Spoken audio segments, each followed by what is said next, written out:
স্বাগত ৭১-এর খেলা জুড়ে আপনাদের সাথে আছি আমি ফাহিম রহমান। পেস তারকা রুবেল বিতর্কে এখন তোলপাড় গোটা দেশ। বিভিন্ন প্রতিক্রিয়া আর মন্তব্যের ঢেউ উঠেছে সামাজিক যোগাযোগ মাধ্যমগুলোতে। অনেকে হ্যাপিকে দাঁড় করাচ্ছেন আসামির কাঠগড়ায়। তবে ৭১-এর অনুসন্ধান বলছে হ্যাপি ভালোবেসে আর বিয়ের প্রতিশ্রুতিতে নিজেকে সঁপে দিয়েছেন রুবেলের কাছে। দুজনের ধারণ করা ফোনের আলাপ শুনে শামসুল আরেফিনের ৩ পর্বের ধারাবাহিকের এখন রয়েছে প্রথম পর্ব।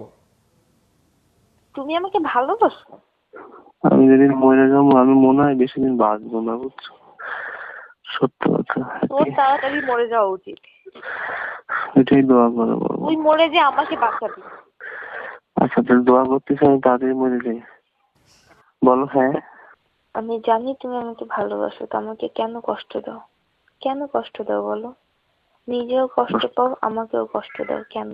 তো রুবেল হ্যাপির ফোন আলাপে ষড়যন্ত্রের আলামত পাওয়া যাচ্ছে কই?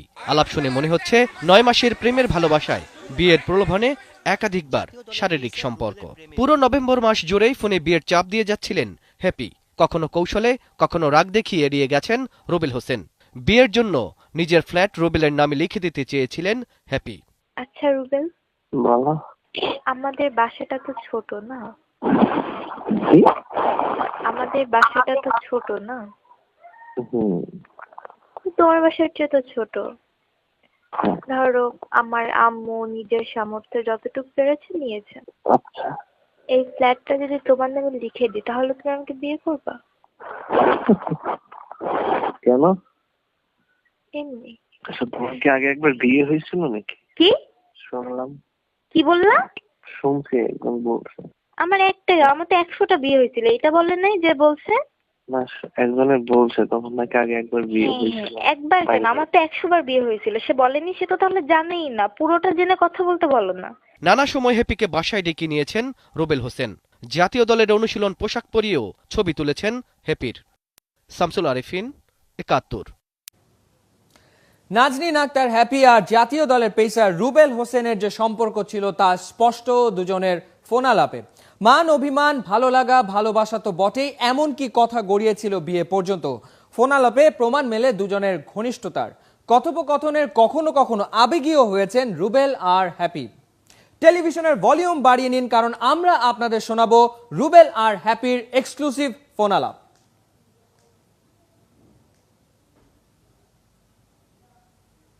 তুমি একটা কথা বলছিলেন যে আপনি আমাকে ছাড়া কাউকে বিয়ে করবেন না। আপনাকে ছাড়া আমি কাউকে বিয়ে করবো না, এটা তো বলি নাই। আপনি এই কথাটাই বলছিলেন। আমি এই কথা বলি নাই, আমি বলছি অন্য কাউকে, আমি বলছি অন্য কাউকে বিয়ে করবো না। হ্যাঁ, আপনি আমাকে ছাড়া অন্য কাউকে বিয়ে করবেন না, এবং এটাই তো বলছেন যে আপনি যদি আমাকে বিয়ে না করেন তাহলে আপনি আর কখনো কাউকে বিয়ে করবেন না, সারা জীবনে বিয়ে না করাই থাকবেন। কিন্তু আমি ওইভাবে বলি নাই, ঠিক আছে? ওটা আমি এমনি করে বলছিলাম, ঠিক আছে? তখন আজান শেষ হয়ে গেছে। আজান তখন শেষ হয়নি। আপনি ভিডিওতে ব্যাক করেন। আপনি আমার লাইফে আর থাকেন না প্লিজ। আপনি আমার লাইফে থাকেন না, ঠিক আছে? থাকেন না অন্য জিনিস, আর রাখবো না অন্য জিনিস। এখন আপনার কোনটা? ফার্স্ট অফ অল আপনাকে আমার ফ্যামিলি মানতেছে না, ঠিক আছে? এটা তো আপনি ভালো মতোই জানেন। আর আপনার ফ্যামিলির কথা শুনলে আমার এখানে আর জীবনেও কোনোদিন মানবেন না। আর ফার্স্ট অফ অল তোমার সাথে আমার হচ্ছে না, কোনো কিছুই মিলতেছে না তোমার সাথে, ঠিক আছে? তুমি আমার কোনো সিচুয়েশন কোনো কিছুই বুঝো না, ঠিক আছে? কোনো কিছুই তুমি বুঝো না, ঠিক আছে? আমি খেলে আসার পর তুমি আমার সাথে ঝগড়া শুরু দাও। আপনি খেলে আসার পর সেদিনই মনে হয় আপনার সাথে আমার ঝগড়া হয়েছে। কথা বলবো না প্লিজ, তুমি আমাকে ফোন দিয়ে ডিস্টার্ব করবে না, ঠিক আছে? সেটা হবে না হবে সেটা আমার পার্সোনাল বিষয়, ঠিক আছে? আমি তোমার সাথে আর কথা বলবো না, তুমি আমাকে ফোন দিয়ে কখনো ডিস্টার্ব করবে না, ঠিক আছে? তুমি তোমার মতো থাকো, তুমি তোমার মিডিয়াতে যাও বা না যাও সেটা তোমার পার্সোনাল বিষয়, ঠিক আছে? তোমার বিষয়ে আমাকে কেউ যেন কখনো নক না করে, ঠিক আছে? আমি তোমাকে জাস্ট মাইন্ড করে দিলাম। বিতর্কে রুবেল হোসেন, নাজনীন আক্তার হ্যাপি।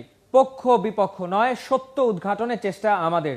আসলে কি জাতীয় দলের পেসার রুবেলের দ্বারা নির্যাতনের শিকার হয়েছেন অভিনেত্রী নাজনীন আক্তার হ্যাপি, নাকি কোনো অসৎ উদ্দেশ্যে জাতীয় দলের ক্রিকেটারকে ফাঁসানোর চেষ্টা করছেন তিনি? ৭১-এর অনুসন্ধানে বেরিয়ে এসেছে চাঞ্চল্যকর তথ্য। রুবেল হ্যাপির ঘটনার আদ্যপান্ত নিয়ে শামসুল আরেফিনের ৩ পর্বের ধারাবাহিক প্রতিবেদনে জেনে নিন কোনটা সত্য আর কোনটা মিথ্যা। চোখ রাখুন খেলা যোগে, বৃহস্পতিবার দেখবেন দ্বিতীয় পর্ব।